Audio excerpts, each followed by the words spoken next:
India-US trade relations, the core concerns. What Trump and America wanted India to manufacture or import under Make in India. Defense equipment with partial manufacturing in India.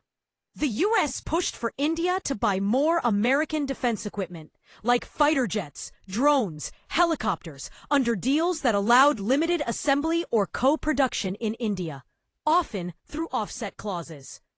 The U.S. supported some transfer of technology, TOT, but was cautious not to give full access to critical tech. Medical devices. The U.S. wanted India to ease price caps on American medical devices like stents and knee implants, allowing U.S. firms to retain higher profit margins. They proposed localized assembly under Make in India, but wanted to export critical components from the U.S. Energy equipment and services. The U.S. encouraged India to import LNG, liquefied natural gas, and solar panel components from American companies. India was urged to manufacture solar panels, but import the high-value tech and raw materials from the U.S. What the U.S. wanted? Monopoly control over? Digital services and e-commerce. The U.S., under Trump, pushed for data localization laws in India to be relaxed, allowing American firms like Amazon, Google, and Facebook to retain control of data and cloud services. They opposed India's rules requiring foreign e-commerce companies to not influence prices or control inventory. 2. Pharmaceutical IPR rights. The U.S. wanted stronger IPR enforcement so U.S. pharma companies could maintain monopoly on patents and pricing in India. They opposed India's compulsory licensing provisions under WTO rules. 3. Agricultural exports, especially dairy and poultry. The U.S. wanted India to open its market to American dairy and poultry, despite India's concerns over religious and sanitary standards. The U.S. tried to pressure India into lifting restrictions, aiming for a monopoly in supplying bulk, low-cost agricultural products. India's stance in the trade talks. What India wanted. 1. Greater market access for Indian goods. Lower U.S. tariffs on Indian textiles, gems, agricultural products, and engineering goods. Reinstatement of GSP, Generalized System of Preferences. Benefits that the Trump administration had revoked. 2. Local manufacturing with tech transfer. India pushed for co-development and tech transfer in defense, electronics, and semiconductors. India wanted Make in India to be more than just assembling foreign products. It pushed for full ecosystem development. 3. Protection of data sovereignty. India resisted U.S. pressure to remove data localization laws, citing national security and digital sovereignty. 4. Preservation of policy space for public health. India defended its right to regulate drug prices and use compulsory licenses for essential medicines. While the Trump-era talks focused heavily on transactional gains and tariff pressure, the 2024-25 phase reflects a more strategic, technology-driven, and climate-aligned cooperation model.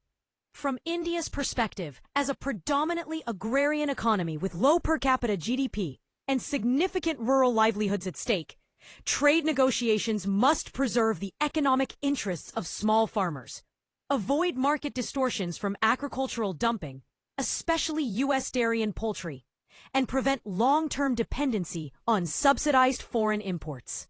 High costs of American medical devices and resistance to sharing technology in defense manufacturing limit India's ambition to become self-reliant under Atmanirbhar Bharat. Furthermore, India is deeply concerned about unauthorized exploitation and potential misuse of personal and sensitive data by U.S. digital firms. Any concessions in digital trade must ensure data sovereignty, consumer privacy, and fair competition. Additionally, India's innovation ecosystem must be protected from overreaching IP regimes that could restrict generic drug production, stifle local entrepreneurship, and increase costs in critical sectors. While the U.S. promotes partnerships under Make in India, its real intent often falls short of true technology transfer or industrial collaboration. For instance, in the case of fighter jet engine co-development, the U.S. has withheld critical tech despite India placing an order for 99 jet engines, highlighting America's hesitation to empower India with strategic defense capabilities. Instead, the U.S. continues to supply advanced military equipment and platforms to India's adversaries, undermining regional security balance. On the economic front, U.S. corporations push to extract value from Indian consumers without investing proportionately in the local ecosystem. American firms resist India's data localization laws, aiming to retain monopoly control over cloud infrastructure, user data, and digital commerce, posing serious risks to India's digital sovereignty and consumer privacy. In agriculture and health, U.S. pressure to open Indian markets to subsidize dairy and poultry threatens the livelihood of millions of small farmers. Simultaneously, U.S. lobbying to weaken India's price controls on medical devices like stents and implants prioritizes profit over access to affordable healthcare for ordinary citizens.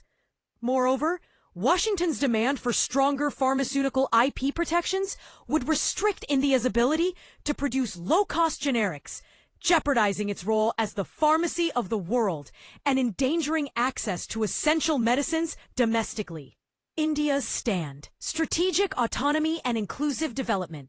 India's trade approach remains anchored in self-reliance in defense through real tech transfer and joint development, not mere assembly of imported kits. Data sovereignty and protection from digital colonization. Farmers' livelihoods and food sovereignty, resisting dumping of subsidized U.S. farm products. Affordable healthcare access through fair drug pricing and compulsory licensing. Market access in return for fair trade, including the restoration of GSP benefits.